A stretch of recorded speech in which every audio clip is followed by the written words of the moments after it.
Okay, I've decided I'm not going to talk about football at all until you like and or subscribe. In fact, if you're going to do one thing, can you subscribe, please? I've said please now. I'm polite. That is polite. So you got to subscribe, and I'll wait. Now we can begin.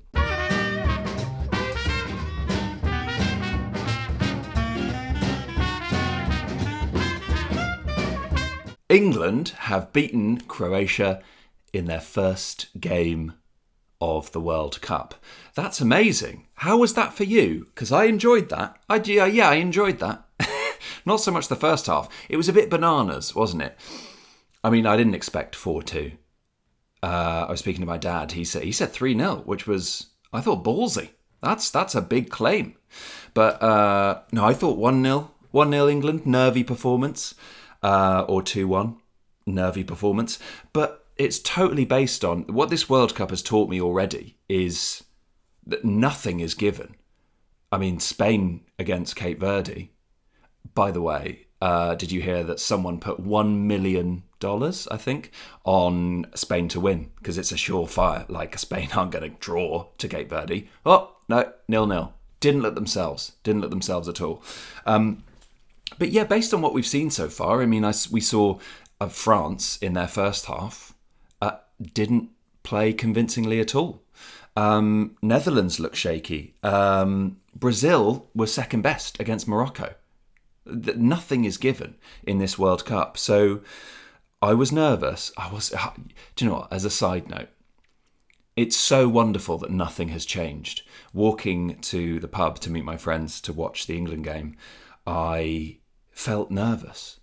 And it's so nice that I still feel like that. After all this time, I felt nervous before England games in a major tournament for years and years and years. And I had a little moment where it's just like, hey, I've not grown up in this respect. And I'm so pleased. I never want to grow up in that way.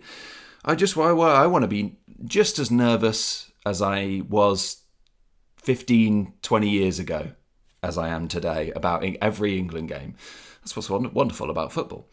Anyway, let's get back to the England game. Let's go through the goals. Just sack off stuttered run-ups for the penalties. Please. I know it was encroachment, and I didn't actually realise this at the time, but it's because Gvardiol headed it out for a corner, and he was in the box. So I don't know if it was anything to do with the keeper. I thought it was the keeper, his legs on the feet on the line, diving out, and you've got to have both feet, 1 foot on the line. I don't actually know the rules of this because we just haven't dealt with this kind of situation for a while. But it was because of Gvardiol was in the box by the time Harry Kane had hit the ball, and because he headed it out, he became an active player, and they had to retake the penalty again. And Harry Kane didn't do a stuttered run-up. I mean, a couple of weeks ago, I watched my Arsenal lose the Champions League final on penalties, and part of the reason for that was because Eze missed his penalty, and he stuttered his run-up, and it's fine if it works, but you give everyone a heart attack when you do it. And I didn't like it when Harry Kane did it, and it got saved.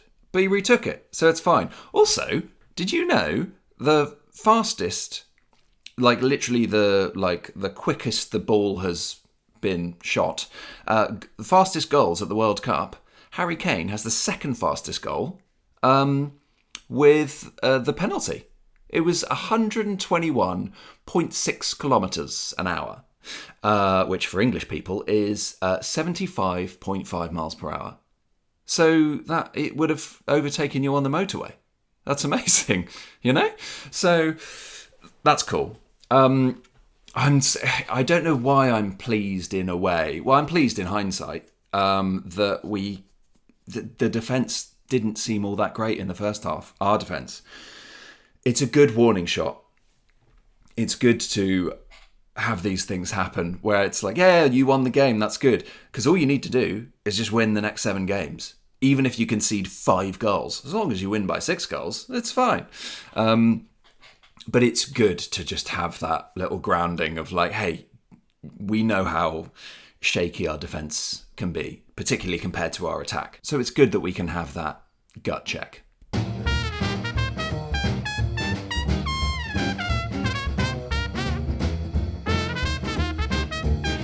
So one thing that really resonated with me after the game, actually, was apparently Thomas Tuchel's halftime team talk was brilliant.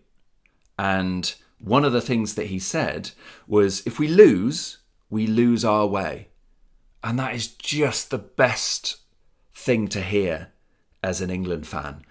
I'd rather lose with taking those risks than be, and no disrespect because I love him and I didn't really love the football he played, but with Southgate's England, and that'll be hopefully not a common theme this summer. You don't want to compare managers, but we all know what we got with Southgate. We got focus on not conceding first and then see if we can score a goal. Whereas Tuchel is just, we saw it in the second half. That free-flowing attack, that amoeba of just interchanging passes, quick, high-pressing, quick-moving, fast-passing football. That's what we all want to see and what we haven't seen for a long time. I haven't seen England play that well in the second half for years. That was such a breath. There was such a breath of fresh air, that second half. And that's what we want. I really do believe this. I think Southgate made England walk so that Tuchel could make England run. That's what I believe. Because Southgate was exactly what we needed to bring the players together, to create that club atmosphere, to make it a good thing, to be proud to be part of the England national team. And after everything he's done, now we've moved on to one of the best managers in the world, with incredible experience and this attacking mindset. The mindset too, at 3-2 up, be able to just say, we're actually going to behave as if we're 3-2 down and we're going to make attacking changes. Rice, you're off. Morgan Rogers, you're on. I assume Jude Bellingham just dropped back a bit further, but he's an attacking player anyway. And it was a wonderful risk that paid off. And if we're going to lose, we're going to lose our way. And I love that. That is just exactly what I need to hear as a fan. And that third goal, Elliot Anderson, it's still on. The hot take of Elliot Anderson taking the World Cup by storm is still on. That counts as an assist. What a pass. Great pass to Jude Bellingham. And speaking of Jude Bellingham, all this stuff about will he start, will Morgan Rogers start, we don't know. I think, and I don't know if this is the desired effect, but do you remember 2 years ago when Jude Bellingham had the weight of the nation on his shoulders because he was the star boy? He'd gone to Real Madrid. He lit it up. He won the Champions League final, I think, that year. But it was all about him. It was about Harry Kane's brilliant, but Jude Bellingham is our star boy. And I don't think that did him any good. Looking back, I think the pressure was immense. I think he himself said the pressure was unwanted, really. Because we just thought he would win us the Euros, given our previous experience and given our expectations on him. But we couldn't put our expectations on him this summer because we didn't know whether he was going to start or not. And I think one of the effects that that's had is Jude Bellingham can play without any pressure. There's still an expectation. There's an expectation on every single England player when you play at the World Cup, because we've been spoilt by the last 8 years of 2 finals in the last 8 years. But that was Jude Bellingham. That's the Jude Bellingham we want to see. We want to see that arrogance in the right way, and I think we did. And I think we'll continue to see that. I don't think there's going to be an extra weight on Jude Bellingham's shoulders anymore. I think this is good. And I'm thinking about, how do we feel about the rest of the World Cup, given that performance? I mean, what is your expectation? Do you think England will win the World Cup? I haven't thought that far ahead yet. I don't know. I've got 2 sides to me. I've got a pessimistic side, like a realistic side, and an optimistic side. And even the optimistic side is saying we can win the World Cup. I'm not saying we will. I still look at France in that second half, who played just as well as England, which is great to say because France look electric and scary. But so do England. But yeah, the pessimistic side of me is thinking this is a marathon, not a sprint. It's all about when you peak in the World Cup. You don't want to peak too soon because we're looking at Spain against Cape Verde and they played rusty. They didn't play well enough. And they played without Lamine Yamal and Nico Williams, two incredibly key players. But still, they don't need to really win games, where they do need to win against Saudi Arabia now. But they didn't need to beat Cape Verde. And it's the same with 4 years ago. Argentina didn't need to beat Saudi Arabia. Obviously, they lost and won the World Cup. So it's all about peaking. So that's part of my realistic, pessimistic kind of view on it. I remember at full time, I just turned to my friends and I was like, 7 more. And I even did this. I even did this with my hands. I was like, calm down. But that's how I feel. But that is the privilege of the last 8 years. We've got to 2 finals. So I'm coming at it with a mindset of, we've got to 2 finals. We just won our first group game, our first game of the World Cup. It's a long road. We've got a long way to go, which is so sensible, so boring and sensible of me. Jeez, enjoy it. And I did. I obviously celebrated hard. But it feels like early days. So we'll see. But on the flip side of that, the optimistic side, but also realistic side, is, oh my gosh, get excited about England. Because look at what we did. And I just also think, because my thing about Tuchel was he's brilliant, but he's never managed an international side before. And he's never been to a major tournament, therefore, with an international side. We don't know what he'll be like. He has no experience of this. He's won a Champions League and he's brilliant. He's one of the top managers of the world, but he hasn't managed an international side yet. And our last couple of years with him in the group stages, we were breaking records and playing really good football at times. And we've just had this game where we've looked at that second half. And also, by the way, we've heard what he was like at half time and how he gave an inspirational speech to these players and all this kind of stuff. And I think it's tough love. It sounds like tough love. And it sounds like exactly what these players need. They're a well-knit group. They're together. A lot of them have got a lot of experience with what they've been through the last few years, 8 or so years. But that's okay to be hard on them sometimes because the expectation is win the World Cup. That is what England expects. That's what Tuchel expects.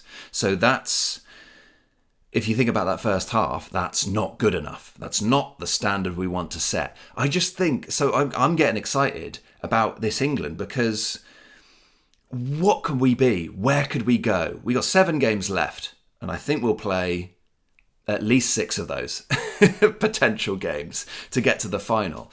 But why not? Because look at what we just did. And look whose hands we're in. I trust Tuchel with my life. I give him my sorting code and account number. I just trust him with that. I just think we're in such good hands. So I think there's so much to be excited about. But I'm also enjoying being like almost like an old man, being like, okay, good first game. Let's see how the rest of the group games go. And then we'll see how the round of 32 goes. And then we'll see. By the way, we are definitely, let's face it, we're going to play Mexico in Mexico City in the last 16, aren't we? That's going to happen. Hot take. That's not that hot. I just think Mexico are already through. So as I record this, Mexico won 1-0 last night. A lot of them fans booed, by the way. What did they boo? They booed at half time. They just weren't happy. It didn't sound, I only watched highlights, but it sounded like it wasn't a very good game with not much quality involved. So, yeah, it looks like I think our trajectory, I expect us to beat Ghana and I expect us to beat Panama. regardless of the performance we have. And I think it will be a good performance again. But our trajectory is face one of the third place teams, one of the best third place teams that go through. Mexico will do the same. And then we face Mexico. Or Norway. I think I've done like a thing where it's like, if this happens and this happens, but Norway, they have a decent shot at being first or third. I don't know. It's their first. Is it their first World Cup? No. I don't know, maybe. Either way, get excited. It's coming home. I don't know. Look, I'm really sorry. Wow, hey, we forgive you. Wow, he's so brave. He's so brave. Apology of the week. I'm sorry. That sounded really sarcastic. To be fair, what is it? It's almost 6 p.m. USA kick off their second game in 2 hours, as I record. So maybe this is an apology too soon. But my hot take a couple of weeks ago was that America wouldn't get out of the group stages. So one thing to note was I forgot that most third team places go through. Otherwise, I never really would have said that. But also they won 4-1. They looked amazing in their opening game. They absolutely smashed it. And Paraguay look awful. So, it is what it is. It was 4-1, wasn't it? Was it 4-1? Let's check. Let's just check. Yeah, it was 4-1. It was 4-1. I thought so. Anyway, either way, sorry, USA. I'm going to assume that you're definitely going to get a point at least over your next 2 group games.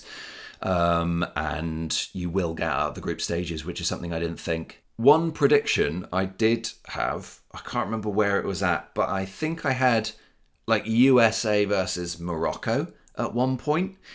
And then if USA beat Morocco, they're in the quarterfinals of the World Cup, which I think is a success. I think that's amazing for them. I'm saying it as if it's going to happen. I don't think it'll happen. If they face Morocco are looking like a not even that dark a horse. They're looking brilliant. Like they could come first in their group, so we'll see. But either way, I apologise, America.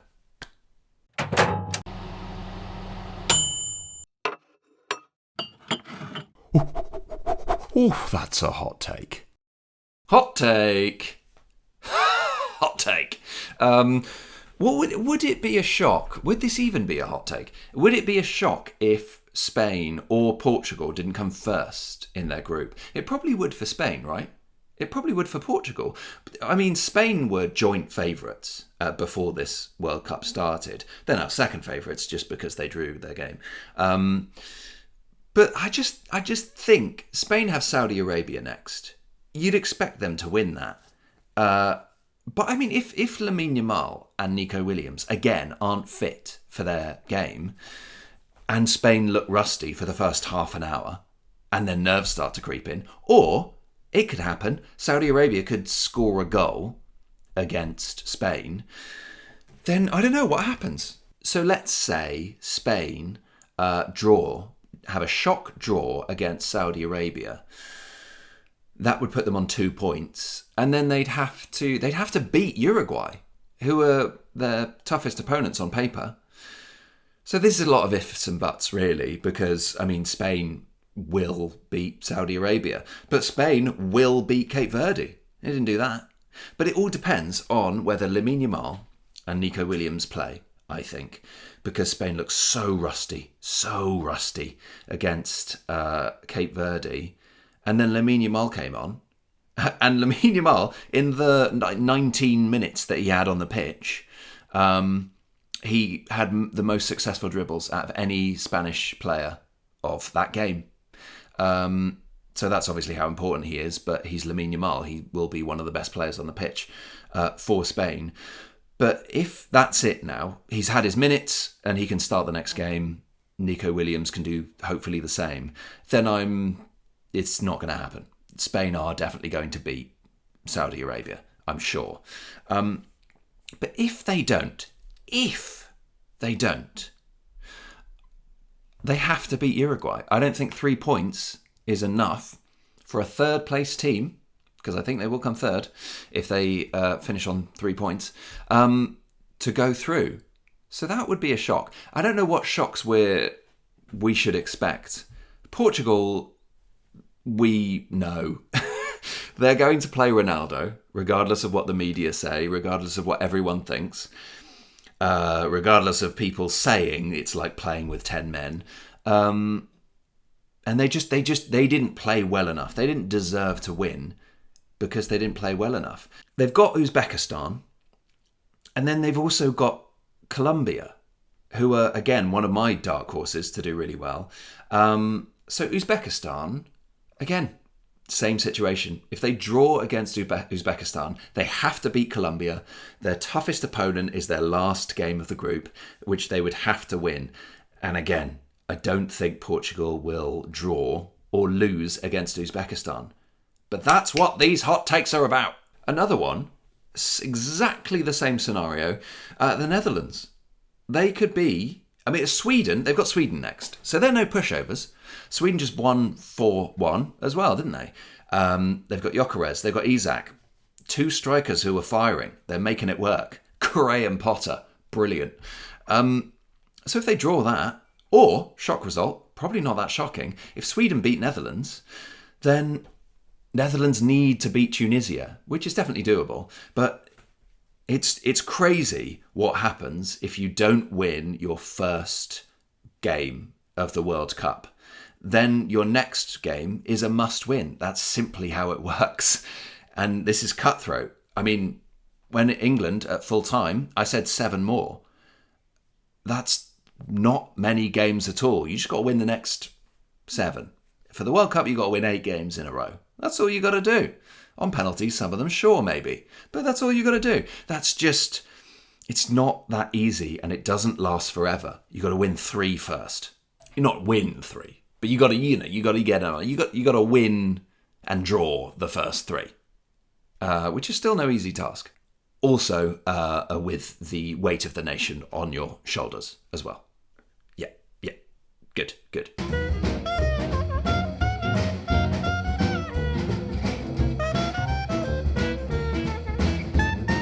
I'll tell you what, Brazil were a bit naff, weren't they?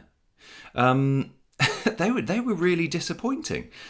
Morocco looked the better team, and I just think Brazil didn't look at it. Do you remember? I think about Ancelotti.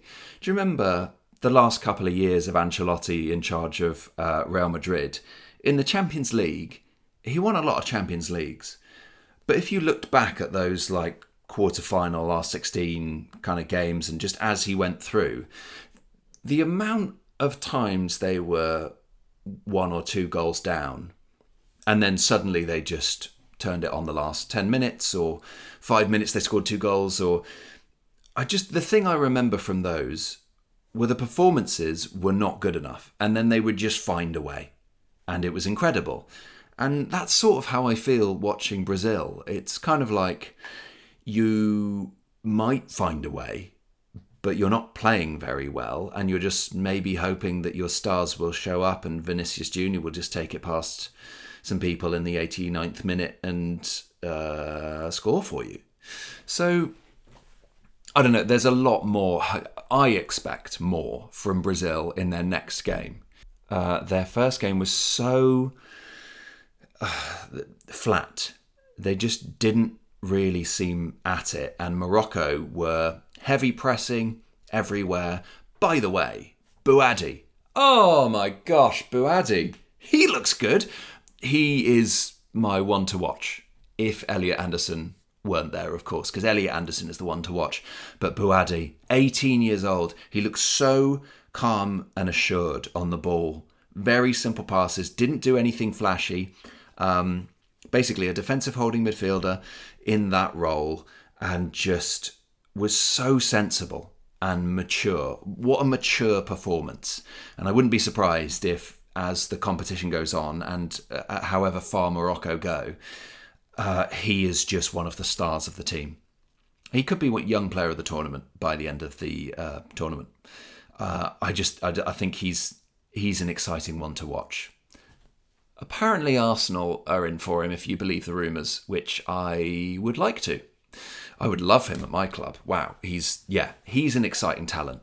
But Brazil have Haiti next, so you'd expect them to beat Haiti. But I think if I'm a Brazilian, I think any fan of their country who's just had a flat performance, who had an expectation where we should have played better, would expect, I think, a better result against Haiti.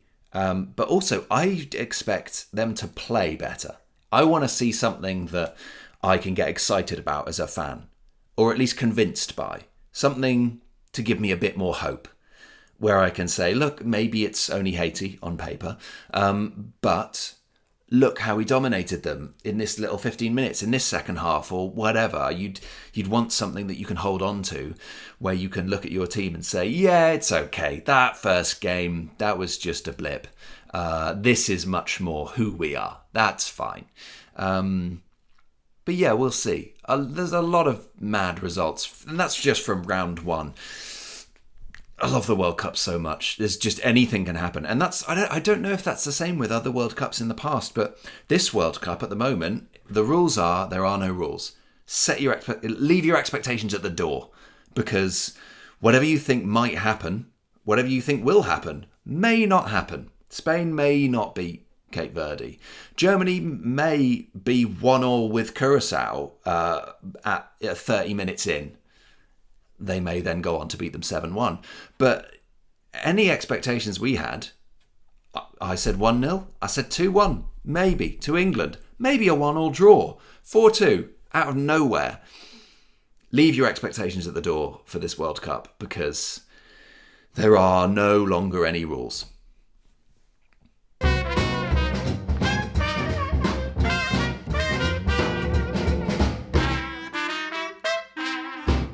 Speaking of, let's talk about the new rules. It's going all right, isn't it? FIFA are always brilliant at this. Any kind of VAR controversy or anything like this, usually from your own country, where, we've got the FA. I'm really not a fan of VAR, and I think the officiating in our country is some of the worst it's ever been. You'll see how angry I get next season, because I was definitely angry last season about the quality, and the standard should be higher. But FIFA get it right generally. The corner VAR coming in saying, just to let you know real quick, that wasn't a corner, should be a goal kick. That's not a goal kick, that should be a corner. Love that. That's been working to perfection so far. And I think everything else has been good. I think the VAR offside with the semi-automated and all this kind of stuff that's come in has worked pretty well so far, hasn't it? Apart from Switzerland versus Qatar. Switzerland scored a goal and it looked offside. And then there was a certain angle that made the player look really offside. In my head, I was just sort of thinking, maybe it's, we're slightly to the left, so the angle we're at makes him look a lot more offside than maybe he actually is. But we never saw a replay, because usually now we're getting the 3D players and the semi-automation of like, hey, look, this is just letting the people at home know this was definitely onside or definitely offside, and that's why. But we didn't get any of that. And then afterwards they said, we got a little bit of an outage. The technology didn't work. So the referees in the VAR room had to draw lines like old school VAR. And it was bad. They got that wrong because the player was offside. And it's like, you got, this is the World Cup, man. You can't mess it up. Oh, mess of the week! Yeah, that was it. But apart from that, it's all working really well, and I trust these referees, most of them. I think, was it Brazil, Morocco? I can't quite remember what it was now. But it was this, the referee just was looking point blank at certain things. There was a particular moment, I get annoyed at weird things when it comes to referees getting decisions wrong. But there was a particular game the other day where someone was like grappling with someone, and they kicked the ball, and the ball very clearly came off someone's thigh, and it was like, oh, that's a goal kick when it should have been a corner. And then they showed the replay of that, and that was enough for me to be like, this referee, man, no, I'm not having it. I hate this. It's so stupid. It's making me angry. This referee is not going any further. He's not going any further at all.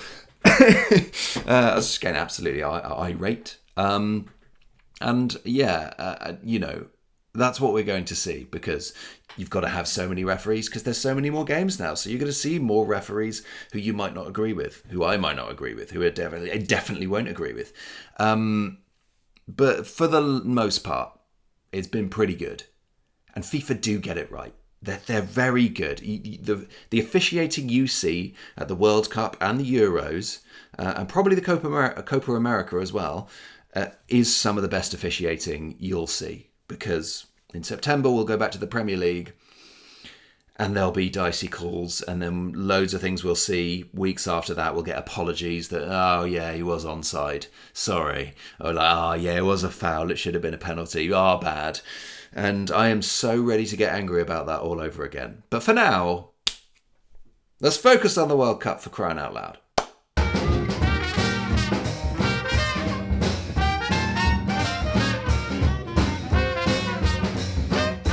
I think that's everything that I wanted to talk about, apart from hydration breaks. They're getting booed now. What do you think? Are you a fan of this? Do you mind? Do you care? Do you really care? Because I know, like, I guess they don't want it to be American, I assume, because I watch American football and I know there are 4 quarters, and certain timeouts of the game are literally TV timeouts. There's nothing going on in the match. There's nothing that stopped the game other than we stop now for 2 minutes so that networks can show 2 minutes of adverts. And football's not going in that direction. It is hosted in America for the most part. And in America, when there are hydration breaks, they do go to infomercials. No, they would, because they're American. But I don't care personally enough about this, I think. And I can understand the frustration of calling it, that's the first quarter done, and then 22 minutes into the game, it's like, no, there's halves. We played 2 halves. But I just don't care enough. I think the hydration breaks obviously are good for tactics. And you see it in some games where a team will start badly, and then in the 25th minute they'll go for a hydration break, and then suddenly that will be like a kind of half-time where suddenly they're on the front foot. So, I can understand the frustration, but also, what do you think? Does it really annoy you that much? Or is it just a little kind of, we have to wait a few minutes now to watch more football? But look, let's chat. Please argue, comment, say everything you like in the comments below. And if you do ask any questions, anything like that, give me your opinion on how the World Cup's going so far. I'll get back to you on the next video about it. So for now, continue to enjoy this wonderful World Cup that we're having. If you enjoyed this podcast, please like, please subscribe, please interrupt someone mid-sentence and just yell in their face, "Ball Watching FC Podcast!" Then run away from them, and please join me next time.